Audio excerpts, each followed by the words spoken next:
Assalamualaikum warahmatullahi wabarakatuh, Bapak Ibu, teman-teman hebat semuanya. Pada kesempatan kali ini saya akan berbagi terkait dengan informasi pengumuman P3K Jabatan Fungsional Guru tahun 2023 yang sudah kita tunggu-tunggu. Alhamdulillah resmi pada tanggal 22 Desember ini sudah rilis pengumuman dari BKN dan masing-masing daerah. Alhamdulillah semua daerah sudah keluar informasinya, dan kali ini saya akan menyampaikan informasi terkait dengan pengumuman yang ada di Kabupaten Bogor. Kemudian salah satunya banyak yang bertanya kepada saya terkait dengan kode kelulusan yang ada di lampiran 1 pengumuman P3K ini seperti apa. Baik Bapak Ibu, teman-teman semuanya, meskipun teman-teman mungkin sudah ada yang tahu, ini sambil menjelaskan saja ketika ada pertanyaan di channel YouTube saya, maka saya akan menjelaskan satu persatu terkait dengan kode-kode yang ada di pengumuman ini. Tapi sebelumnya, bagi Bapak Ibu yang baru mampir, silahkan subscribe, kemudian like, dan apabila ada yang ingin disampaikan, silahkan tanyakan di kolom komentar. Selamat bagi yang sudah lulus, dan bagi yang belum lulus, tetap bersabar, tetap bersemangat.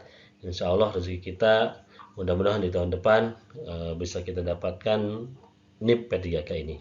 Baik Bapak Ibu semuanya, ini terkait dengan informasi kelulusan yang ada di Kabupaten Bogor. Bapak Ibu semuanya, saya mengambil contohnya dari Dinas Pendidikan Kabupaten Bogor, di mana jenis formasinya adalah umum, kemudian jabatan fungsional jabatannya adalah ahli pertama guru kelas. Jadi saya akan menyampaikan terkait dengan informasi guru kelas. Nanti semuanya sama Bapak Ibu, teman-teman semuanya sama-sama.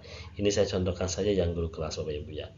Nah di sini teman-teman semuanya kita lihat bahwa jumlah formasi yang ada di Kabupaten Bogor untuk guru kelas itu ada 830 Bapak Ibu ya. Ini 830 formasinya. Kemudian jumlah peserta yang tesnya ini Bapak Ibu ada 2812 Bapak Ibu. 2812 ini yang ikut tesnya Bapak Ibu. Kemudian yang hadirnya ada 2808, yang tidak hadirnya 4. Jadi Bapak Ibu, subhanallah luar biasa. Bapak Ibu semuanya tetap semangat. Ini jumlah formasi 830 dan yang tesnya 2812. Semangat teman-teman semuanya. Bagi yang belum lulus, mudah-mudahan nanti teman-teman mendapati formasi di tahun 2024. Amin ya Allah ya rabbal alamin. Pertama adalah P1 Bapak Ibu. P1 ini merupakan pelamar prioritas yang merupakan tenaga honor K2, guru dan ASN di sekolah negeri, lulusan PPG dan guru swasta yang memenuhi nilai ambang batas pada seleksi jabatan fungsional guru tahun 2021 dan belum mendapatkan formasi. Jadi Bapak Ibu, ini adalah teman-teman kita yang sudah ikut tes tahun 2021, sudah lulus ambang batas tapi belum mendapatkan formasi ya. Kemudian yang keduanya adalah P2. P2 ini merupakan pelamar prioritas yang merupakan tenaga honor K2 dan bukan termasuk dalam P1 ya. Jadi ada Bapak Ibu. Kalau yang ini sudah ikut tes, lolos dengan ambang batas. Kalau yang ini pelamar yang K2 tapi tidak masuk P1 gitu ya. Kemudian yang ini adalah P3. Pelamar P3 ini merupakan prioritas yang merupakan guru non ASN di sekolah negeri yang terdaftar di Dapodik dan memiliki masa kerja paling rendah 3 tahun dan bukan termasuk dalam P1. Artinya kalau yang ini ikut tes tapi belum memenuhi nilai ambang batas Bapak Ibu di tahun 2021, makanya ini menjadi P3. Jadi guru yang sudah mengabdi di sekolah lebih dari 3 tahun di sekolah negeri. Nah, P4 ini merupakan lulusan PPG yang terdaftar pada rangkaian database lulusan pendidikan profesi guru di Kementerian Kebudayaan, Riset dan Teknologi, dan guru yang terdaftar di Kementerian Kebudayaan, Riset dan Teknologi.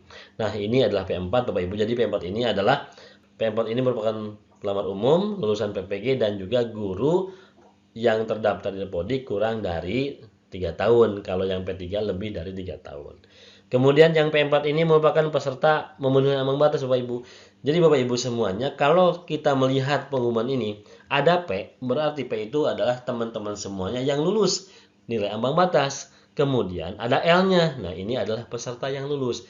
Jadi kalau yang P saja Bapak Ibu, ini lulus nilai ambang batas pada tahun 2023. Kalau yang ada L-nya, ini peserta yang lulus dan menempati penempatan gitu ya Bapak Ibu ya. Jadi kalau ada yang P saja itu lulus tapi belum mendapatkan formasi. Kalau yang L, P dan L ini sudah lulus dan menempati formasi. Itu ya Bapak Ibu. Di keterangan kelulusan nanti kita cek satu persatu. Kemudian di sini ada L2. L2 ini peserta yang lulus berdasarkan nilai ambang batas dan atau peringkat terbaik dalam jabatan dan kualifikasi pendidikan yang sama setelah perpindahan formasi dari lokasi formasi yang berbeda pada formasi kebutuhan khusus dan umum untuk pelamar penyandang disabilitas. Kalau yang TL, peserta tidak lolos atau tidak memenuhi nilai ambang batas. Masih ada? Masih Bapak Ibu ya. Kemudian TH tidak hadir, peserta yang tidak hadir, terdaftar tapi tidak hadir ikut tes. APS adalah peserta yang mengajukan pengunduran diri, Bapak Ibu. Kalau S ini adalah pelamar yang memiliki sertifikat pendidik ya, yang linier tentunya ya. Nah, Bapak Ibu, ini adalah kode-kode yang ada pada pengumuman P3K Guru tahun 2003 yang sudah Bapak Ibu lihat. Ini pengumumannya. Nah, sekarang kita akan cek ke pengumumannya, ke lampirannya seperti apa Bapak Ibu ya. Nah, ini Bapak Ibu contohnya. Nah, saya sekali lagi mengambil contoh untuk guru kelas Bapak Ibu ya, untuk guru kelas di Dinas Pendidikan Kabupaten Bogor Bapak Ibu.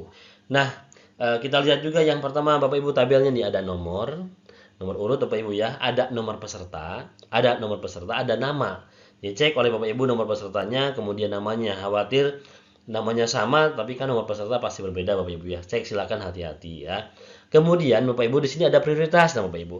Ini Bapak Ibu berarti pemerintah sudah sesuai dengan Kemenpan RB nomor 649 tahun 2023 bahwa mekanisme penentuan seleksi P3K yang sudah saya sampaikan di video sebelumnya itu sesuai dengan urutan. Urutan pertamanya adalah P1 dulu. Kalau P1 sudah habis maka dilanjutkan oleh P2.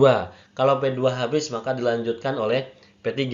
Kalau memang misalkan informasinya masih ada, terus dilanjutkan ke P4 dan seterusnya. Jadi di setiap daerah Bapak Ibu sesuai dengan Kemenpan RB 649 2023 bahwa penentuan kelulusan itu sesuaikan dengan prioritas P1 dulu. Kalau masih ada formasi dimasukkan P2 dilanjutkan P2. Kalau masih ada formasi P2-nya dilanjutkan ke P3 terus dan seterusnya. Itu pun sesuai dengan peringkat terbaik Bapak Ibu ya. Kemudian di sini ada nilai kompetensi, ada teknis, ada manajerial, ada sosial, ada wawancara. Kalau yang misalkan teman-teman sudah memenuhi ambang batas, ya alhamdulillah nilai kan luar biasa besar-besar semua. Nah, di sini ada keterangan juga Bapak Ibu. Nah, ini adalah keterangan yang banyak ditanyakan. Kalau yang ini adalah prioritasnya, urutannya P1, P2, P3 yang diutamakan Bapak Ibu ya, yang diprioritaskan. Nah, ini adalah keterangan lulusnya. Nah, di sini kan ada P dan L.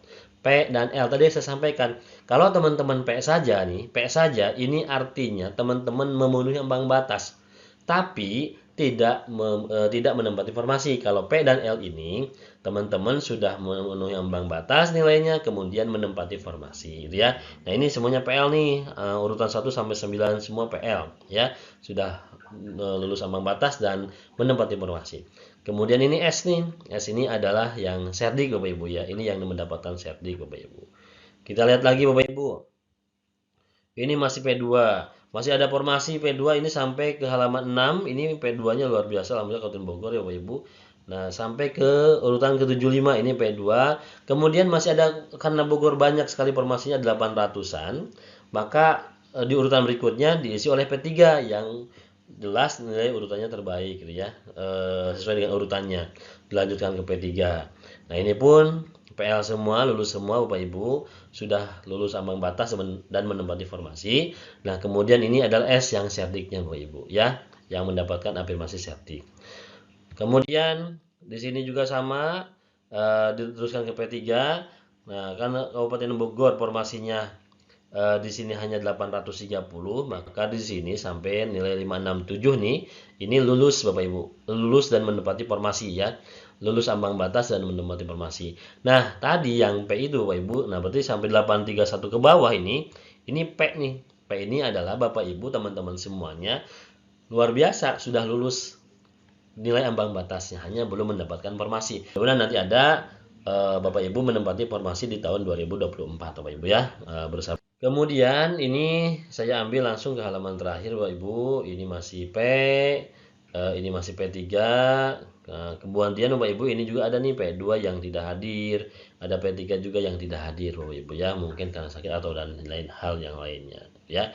Ini Bapak Ibu informasi keterangannya terkait dengan kode-kode yang ada di informasi kelulusan. Nah, di sini kan tidak ada yang P4 Bapak Ibu ya, tidak ada pelamar P4. Kemudian kita lanjutkan. Nah, bagi Bapak Ibu yang sudah lulus, saya ucapkan selamat. Kemudian Bapak Ibu yang belum lulus, yang belum mendapatkan rezekinya, tetap bersabar. Mudah-mudahan nanti akan menempati formasi di tahun berikutnya. Dan bagi yang lulus, segera menyiapkan diri untuk melakukan pengisian daftar riwayat hidup dan unggah dokumen pada website ssasnbkn.go.id pada tanggal 16 Desember sampai 14 Januari 2023. Bagaimana cara mengunggahnya, bagaimana cara mengisi daftar riwayat hidupnya, nanti kita akan bersama-sama, silakan komunikasi. Saya nanti akan pandu di video berikutnya. Terima kasih, sukses semuanya, berkah semuanya, mudah-mudahan kita selalu diberikan nikmat sehat, kemudian kita selalu diberikan kelancaran dan kemudahan dalam menjalani aktivitas kita. Sukses dan terima kasih. Assalamualaikum warahmatullahi wabarakatuh.